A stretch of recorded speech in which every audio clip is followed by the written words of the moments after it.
Hello everyone. So ఇవాళ అయితే కీమా బీరకాయ కర్రీ అండి. సో ఎలా చేయాలో చూపిస్తున్నాను సింపుల్ వేలో అండ్ హెల్తీగా. సో ముందుగా అయితే పెద్ద ఆనియన్ ఒకటి తీసుకుంటున్నాను.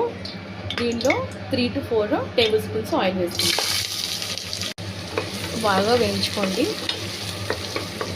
ఈ కీమాని బాగా వాష్ చేసుకొని సాల్ట్ వాటర్తో వాష్ చేసుకున్న తర్వాత దీనిలో పసుపు, కారం, వెల్లుల్లిపాయ పేస్ట్, ఉప్పు వేసుకుని కలుపుకున్నామండి. కలుపుకొని ఫ్రీజర్లో పెట్టుకొని ఇప్పుడు ఫ్రీజర్లో తీసానండి. ఈ క్వాంటిటీ సరిపోతుంది, అందుకే అంతే తీసాను. ఒక 200 గ్రామ్స్ 150 గ్రామ్స్ ఉంటుంది అంతే అండి. ఇప్పుడు ఇది బాగా వేయించుకున్నాం కదండి. ఇప్పుడైతే ginger garlic paste 2 to 3 tablespoons వేద్దాం. దీన్ని బాగా వేయించుకోవాలి.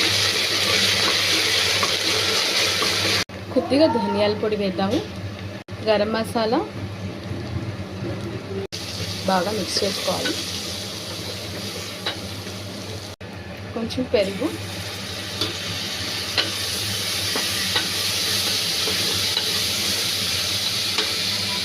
కొద్దిగా పసుపు, ఒక 1/2 టేబుల్ స్పూన్ కారం అండి. ఎక్కువ కారం తినరు కాబట్టి నేను తక్కువ వేస్తున్నాను, మీరు ఎక్కువ వేసుకోవచ్చు. కైమా వేసుకుంటున్నాను.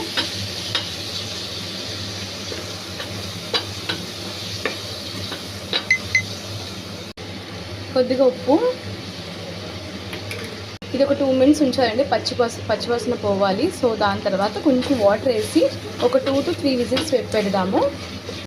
ఇప్పుడు పచ్చివాసన పోయిందండి. సో నేనైతే ఒక 3/4 గ్లాస్ వాటర్ వేస్తున్నాను. ఇప్పుడు ఒక 3 విజిల్స్ పెట్టుకుందాం. సో 4 విజిల్స్ పెట్టి తీసానండి నేను. సో మటన్ అయితే కుక్ అయింది. ఇప్పుడు నేను వచ్చేసి దీనిలో మనం కట్ చేసి పెట్టుకున్న ఇది కూడా వేసేస్తున్నాను. ఓకేనా, మిక్స్ చేయండి బాగా. ఎందుకంటే ఇప్పుడు వేసుకోవాలి, ఉడికింది కదా. మీరు ముందే వేసి ఉడికించారంటే వేస్ట్ అయిపోద్ది. సో అందుకే ఇది కొంచెం మటన్ బాగా ఉడికిన తర్వాతే వేయాలి.